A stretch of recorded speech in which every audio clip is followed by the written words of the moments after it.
This is my Hannah Montana lip gloss. And I don't care what anyone says about this girl. That is amazing. I mean, she has her face on a lip gloss. Hey y'all. My name is Happy Black Legends and thank you so much for clicking on this video. Let me spit out my gum. Sorry.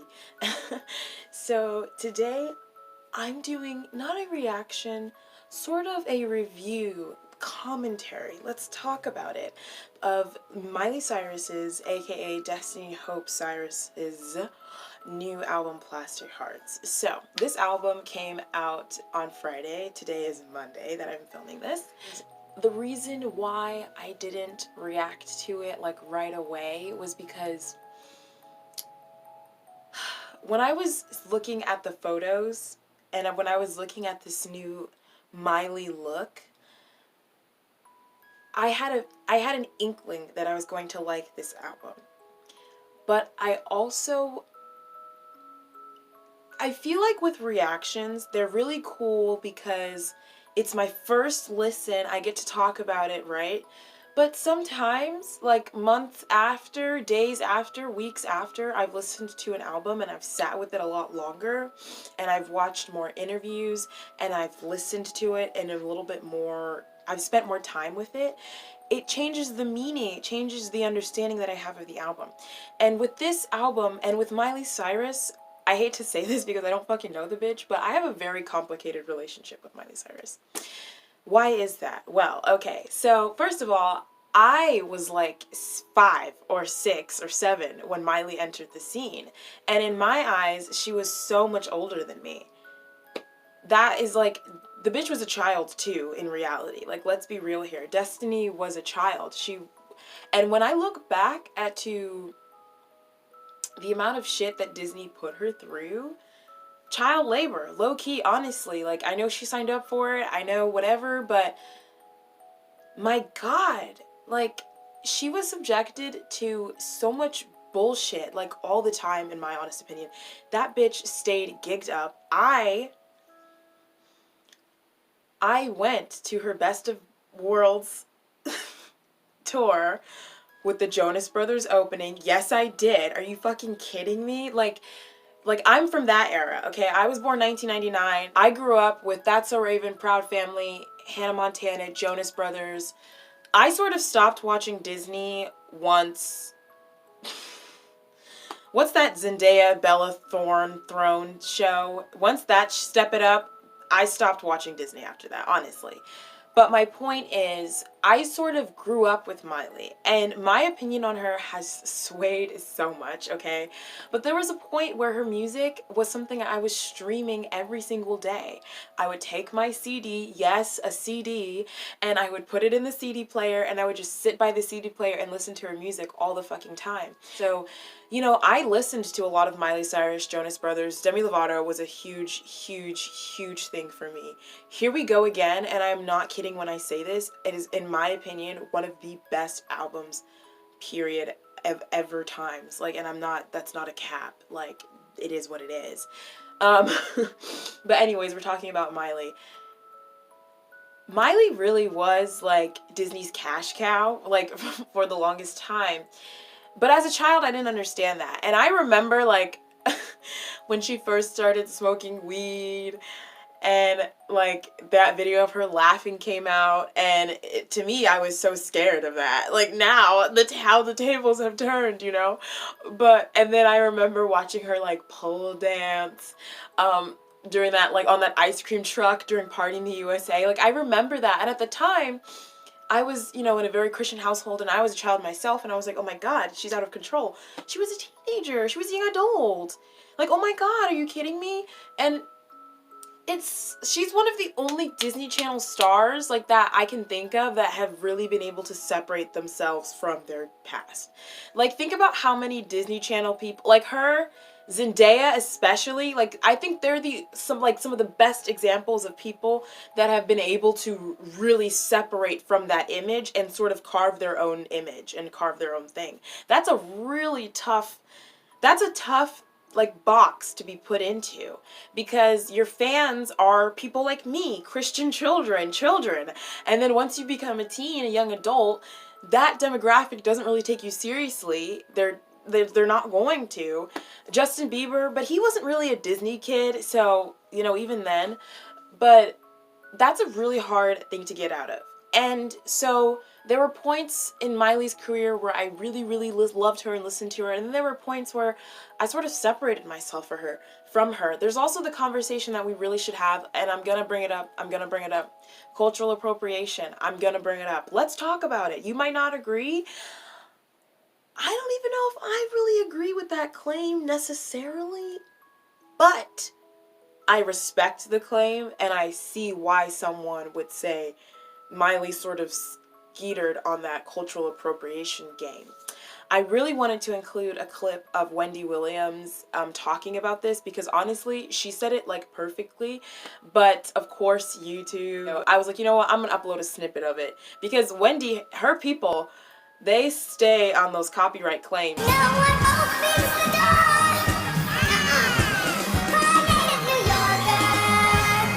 And I'm talking more about the Wrecking Ball, We Can't Stop era, the era. I'm talking about this Miley.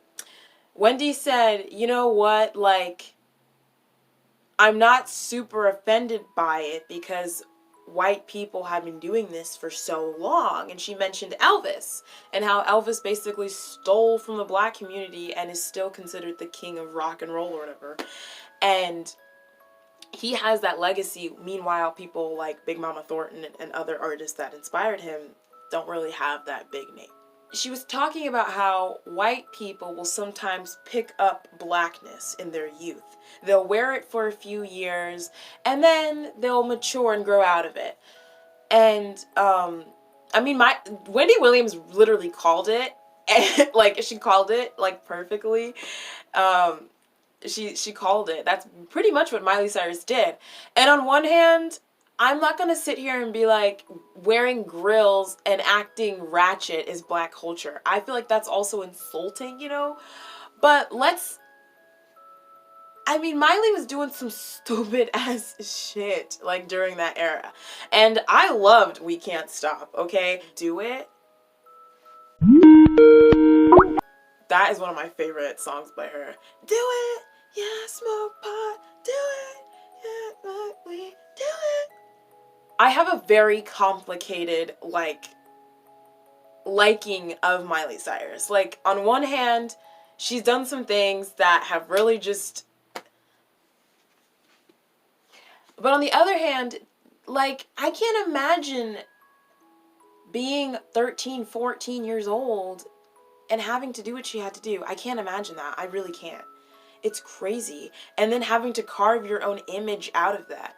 And the thing with Plastic Hearts was, before I even listened to the album, just when I saw the pictures, and I've seen photos of her lately with her outfits, and I remember like looking at a few of the cover photos for some singles, and one of the things that I noticed about this era was, okay, we've met Hannah Montana, we've met Miley Cyrus, we've met Smiley Miley, we've met, you know, Twerking on Robin Thicke, but I finally feel like we've met Destiny Hope Cyrus with this album. And I felt like doing a reaction, I wouldn't get the time to sit with this album and say what I really wanted to say.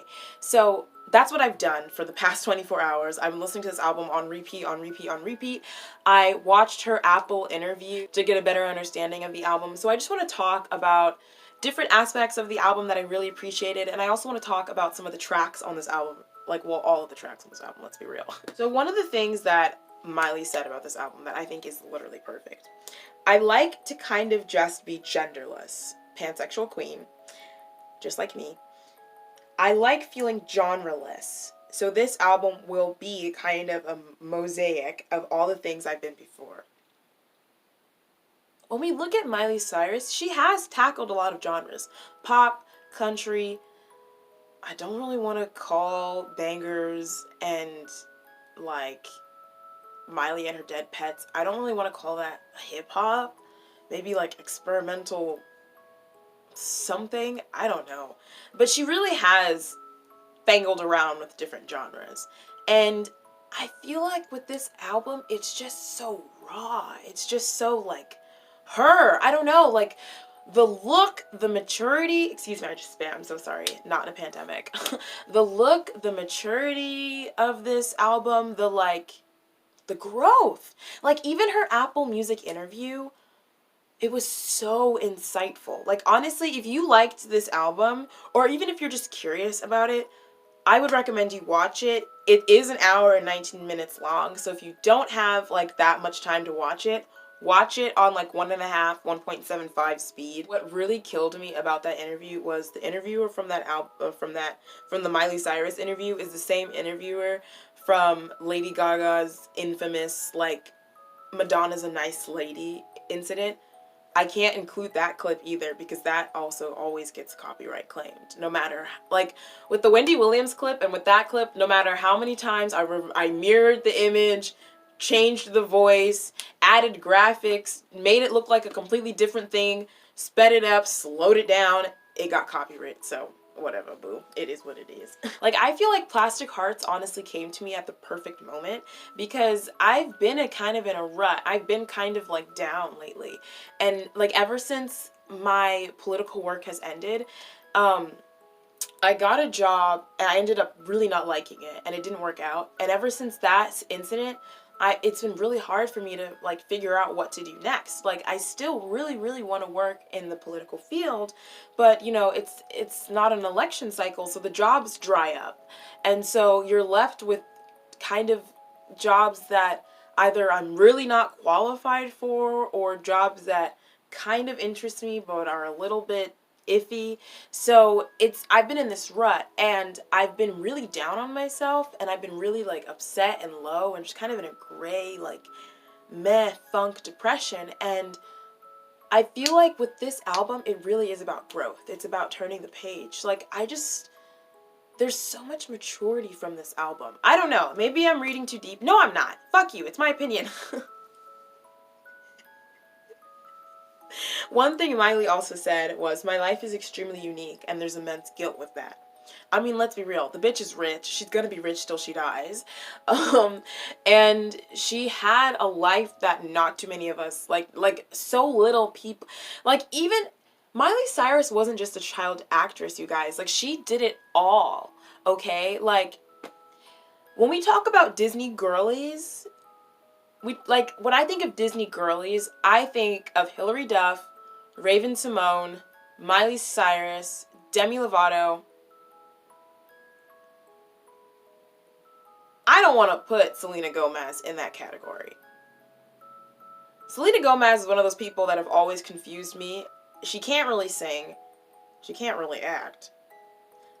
Wizards of Waverly Place, if it was on, I'd watch it. But that's when I kind of started to no longer watch Disney. Like, but Shake It Up, like, when that show came out, I watched like 2 minutes of it and I said to myself, I'm too old for this. Like, I literally said that to myself and I turned on, like, fucking The Nanny or George Lopez show or something else. Like, I just was like, I am too old for this. And I really wasn't. Like, I was probably like 10 or 11 when that show came out, but it really wasn't my thing. No tea, no shade to you if you were older than that watching that show, but that's when I stopped watching Disney. But when I think of Disney Channel history, when I think of Disney girlies, Miley Cyrus is Disney. Like think of all those Disney girlies, okay? Hilary Duff, she can sing. Yeah, she can act. Yeah, she can kind of dance a little bit, but she's not on Miley's level. Raven, I love Raven to bits, but let's be honest, she doesn't have a voice. I think she can carry a tune, but she's not a singer. You feel me? Demi Lovato is a much better singer than Miley Cyrus. That's not even debatable. Like, Demi Lovato's voice, Demi Lovato, in my opinion, vocally is really up there with Ariana Grande and Mariah Carey. I don't think that she gets that same acclaim and attention because her voice isn't high. It's just really powerful. But I think she's up there with the greats vocally. Her voice is instantly recognizable, in my honest opinion. And I think vocally she is better than Miley, but she's not the best actress. Like, she's really not, okay? Camp Rock is corny as fuck, okay? And Sunny with a Chance, whatever that shit was called, I used to watch it, but child. And then Selena Gomez, bye. Miley Cyrus is that bitch. She was that bitch. She was Disney's literal cash cow. And that's one of the reasons why I always have this sort of grace with her as I got older. Because it's sort of like, I can't speak to your experiences. Like, therapy, you know? I don't know. And it's really, you know, Miley is vegan and Buddhist and whoop, whoop, whoop, whoop, whoop, whoop. And I really enjoy listening to her talk about her spiritualism and her faith and just her mental health. It's really fascinating and it's really insightful, and I love her little accent. So, you know, I really enjoyed the interview. My point is, go watch the interview.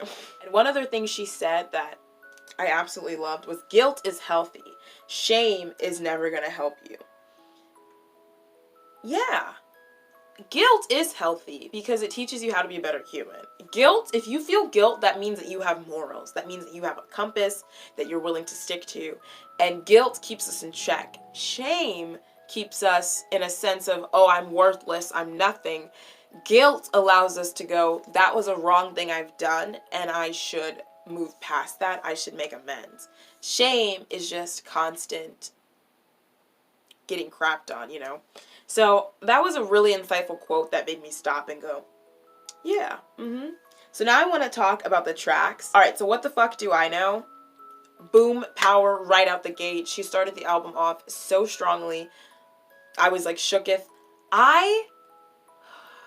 First of all, I honestly do like country music. My favorite country genres are bluegrass and like Negro spirituals more so. I like more roots bluesy country.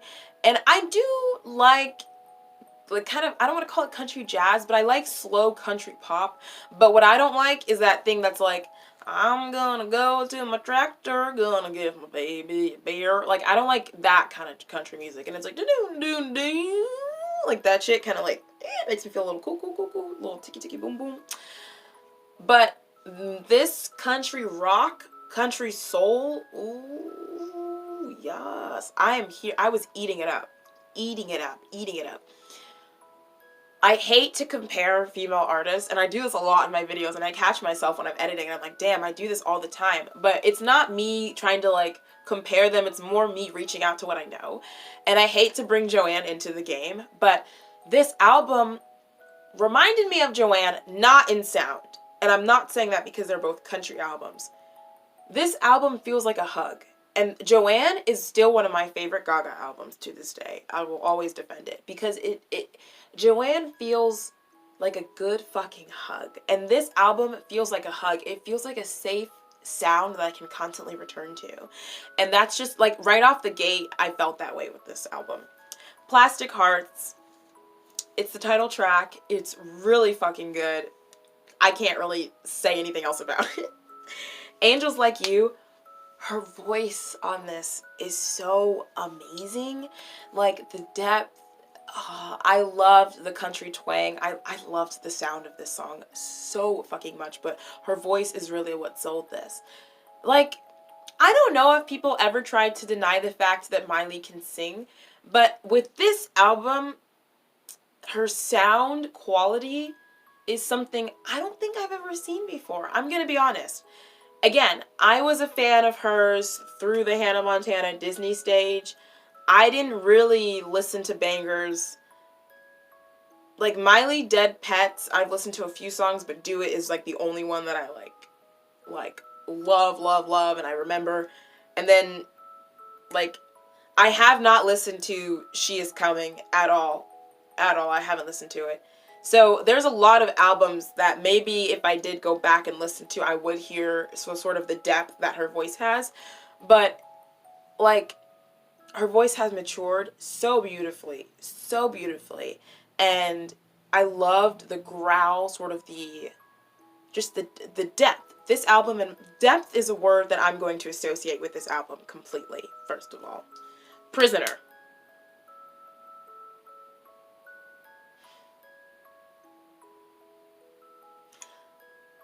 I really don't understand Dua Lipa. And I'm not saying, I really don't understand her. I don't get it. I don't see it. I don't think she's talented. I don't think she's a good singer. And this is what sucks. I love her sound, but can she sing? Does she have any, you know what I'm saying? Like, I love her vocal sound. Her music, I do not like. It is so top 40 charts. It's not my thing at all. I really don't like her music. Future Nostalgia, and I did a reaction on this channel, and to this day, it is still one of my least popular videos. I was genuinely surprised at how bad I thought Future Nostalgia was, because I went into it like expecting to like it. I went into it like, oh my god, like I've been wanting to get into Dua Lipa, and I loved Physical. And I was like, okay, let's get into it. The only song from Future Nostalgia that I like listened to after that was Pretty Please, and even then I haven't picked up Future Nostalgia in like months. I haven't. I don't get Dua Lipa, and honestly, I would have liked this song if she wasn't on it. And I knew that they did a song together, but before this album came out, I didn't listen to any of the singles because I knew I really, really wanted to just listen to this album. So I didn't remember like what the song was. So when I was listening to it and I heard like another voice, I was like, wait, what is, like, who is that? And I was like, oh, it's Dua Peep. Oh. I think she's really pretty. I think she knows how to wear an outfit really well. And I think she takes great pictures. But other than that, I don't really understand it. I want to like Dua Lipa because her voice is low and she's pretty, but I just don't. And I don't dislike her, but I don't get it. I don't think she's a good singer. I don't think she's really a good performer. I don't think she's good at anything else besides taking good pictures and wearing good outfits. And so I really wish Miley would have left Dua Lipa out of it. Honestly, that's my honest opinion. Come for me, you stans, because I don't know, but that's my honest truth, honestly. I'm never gonna come and bullshit you guys on this channel. Like, I love Lady Gaga, but I fucking hated Chromatica, and I will stand by the fact that Chromatica is not up to par with what Gaga can do. I will always stand by my give me what I want.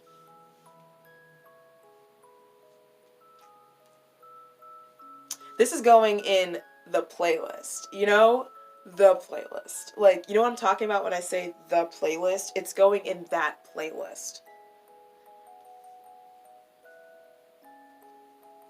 Oof, that's all I can say. That is all I can fucking say. Also, like, one thing about Give Me What I Want, again, with the comparing female artists, this reminded me of Gaga's, like, little rocker tees, like, her teeth, her sort of monster, I like it rough, kind of, like, just, like, leather black, just,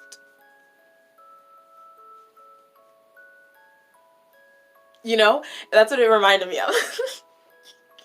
Night Crawling, Billy Idol. First of all, y'all, I really don't know much about Billy Idol other than The Wedding Singer. I didn't even know that the man was still alive. I'm not trying to be disrespectful. I'm just being honest. And so when I saw that he was on a song with her, I was like, oh, I'm so excited to, like, I'm curious. Like, this is a bop. 80s, new wave, roller skating, rock, pop, bop, bop, boop, dop, bop, bloop, bop, bop, boop, bop, boop. It's amazing. Like, it really, truly is. I want to go roller skating. Like, I would like to go roller skating. That song is just a groove. And Midnight Sky, same thing about the roller skating. Like, it's such a groove. And I love the lyrics so much.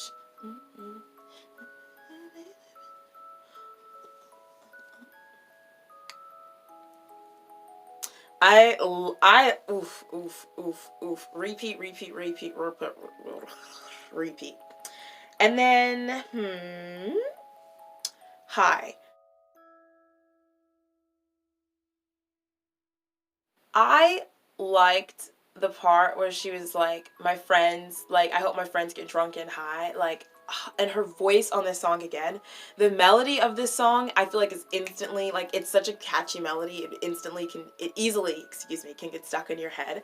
And I really digged it. Again, I really do like certain country music, and this is definitely country music that I can get behind. Dang it, Bobbit. That's not really the same kind of... Honestly, this is a little American rant, but when people say country or South, do you know how many southern cultures there truly are? Like, Louisiana South is not the same as Mississippi South, and Alabama South is not the same as Texas South. Like, there's distinctions, there's differences, there's variances, and that is all I'm going to say about that, period. And Miley, Destiny Hope Cyrus, I believe, is a Tennessee Southern chiquita. Yes. Okay. Bad Karma.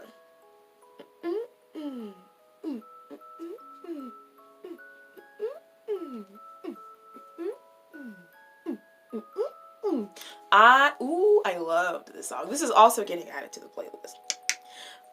The motherfucking playlist. That playlist. The one and only playlist of playlists. You know what I'm saying?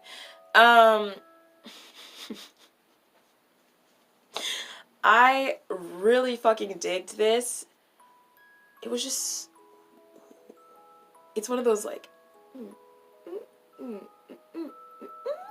It's so, like... I don't know, I'm not like using words, but that's all I can really say about it. I like the whole time, every time that song comes on, I'm just like, I just start dancing like a little fool. Like, I can't do anything else but dance. Never Be Me and Golden G-String are probably... Okay, no, there's a worse song on this album, and I'm about to get into that. But they're really boring. They're a little kind of like Hallmark, Shopping at Ross, Big Lotsy. I don't really like them. I know Golden G-String, she wrote about, like, she said she wrote it, like, around Donald Trump. Also, Bad Karma, she was talking about how she doesn't, even though she's Buddhist, she doesn't always, like, karma is an idea that she kind of struggles with, because she says sometimes she doesn't feel like karma exists, like, but then there's the whole idea that sometimes karma doesn't happen in our lifetime. Sometimes it can, you know, happen in the next life. Sometimes we don't get to witness karma in public. Sometimes it happens personally. Sometimes karma can take years to build up on. I personally do believe in karma. I really personally was not into either one of those, and I could have done without, honestly. If those songs were off the album, I think it would have been a much stronger album overall. And then Edge of Midnight, I did like it. I really did. And then Heart of Glass, I thought this was an amazing cover. I thought Miley Cyrus really killed it. Nothing else I can really say. Zombies. I need to talk about this, though.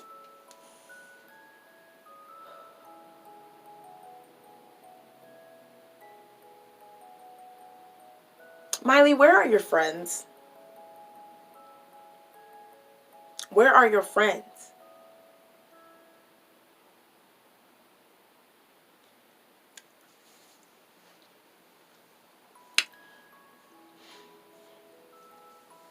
"16-year-old depressed me."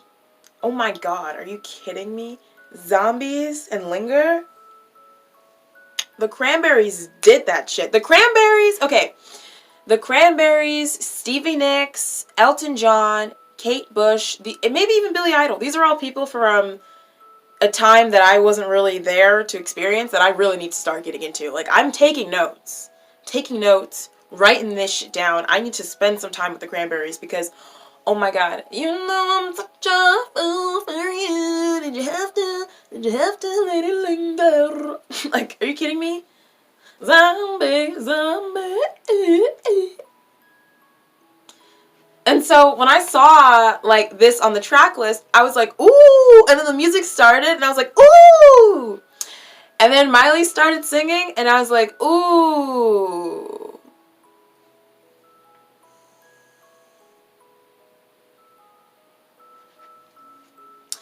Miley, unfortunately, fell down a path that many singers fall down when doing covers, and I'm speaking to my own experience. For those of you guys that don't know, I do have somewhat of a musical background. I've played instruments, I still have instruments, and I did do theater, and I've sung most of my life. And one thing that happens when you're covering a song is, like, especially in theater, this happened all the time, and my mom was always on me on this. You don't want to sing a song that's been sung so many times the same fucking way. We all know what we all know what that sounds like.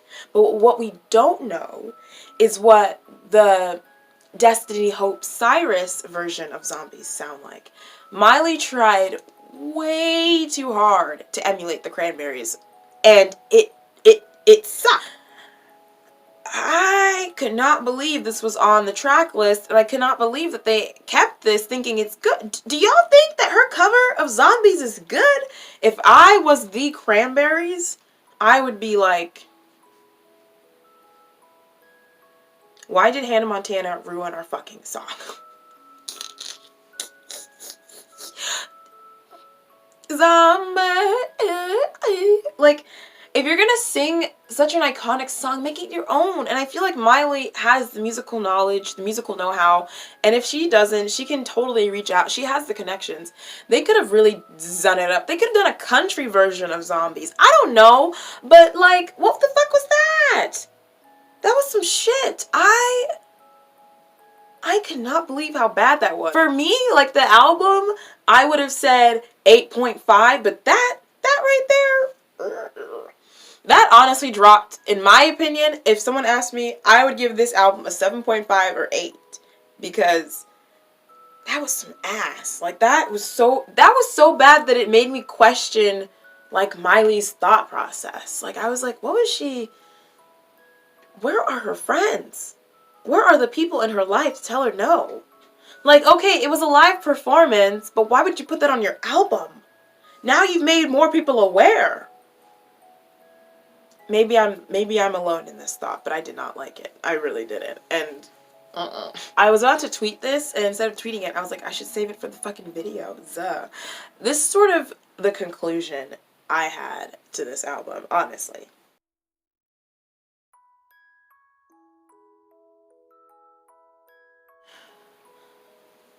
It's an album of growth and maturity. It's an album of change and, like, metamorphosis. I genuinely felt that from this album. Even before I watched the interview, just listening to it, I got such a raw energy from it. And even though there are some songs on here I really don't care for, even though there are some songs on here I would honestly classify as a hate crime, I do think that this is a really good album, and I would encourage you guys to go listen to it, especially if you're like me, where you maybe grew up with Hannah Montana, or, you know, I mean, where were you when 7 Things dropped? That's iconic. Like, Nobody's Perfect, Fly on the Wall, See You Again, woo child, iconic moments from our history, herstory, truly. Maybe you're like me and you were really into her at one point in your youth, and then she kind of started doing some things and you were kind of like, I'm kind of over it, or I've matured, and maybe you should just check it out. I feel hugged by it. I feel like, go on, little one. I don't know. That's how I feel. Don't knock me for my feelings, damn it. That's how I feel. That is how I feel about it. But anyways, let me know what you guys thought about Plastic Hearts. Let me know what you guys thought about my commentary. I am hoping that this video isn't long. I'm truly sorry if it's more than 20 minutes. It really shouldn't be. I just talk way too much. Way too much. But let me know what you guys thought about Plastic Hearts. Are you guys Miley Cyrus fans? I don't know what her fans are called. Smiley Mileys. I have no fucking idea. If you guys are, let me know if you guys think I should check out more of her albums. Like I said, I've never really listened to Bangers, so maybe I should. Maybe, no, I don't think I'm going to do that. But anyways, I'm going to get going. I hope you guys are having a wonderful day. I know I stood in this video. I know that's a little weird, but sometimes a bitch has got to stand. Just stand up for what she believes in. Say it with her chest, my guy. You feel me? As always, y'all, don't forget to like, comment, subscribe, and all that jazz, and I will see you in the next one. Alrighty, y'all. Bye.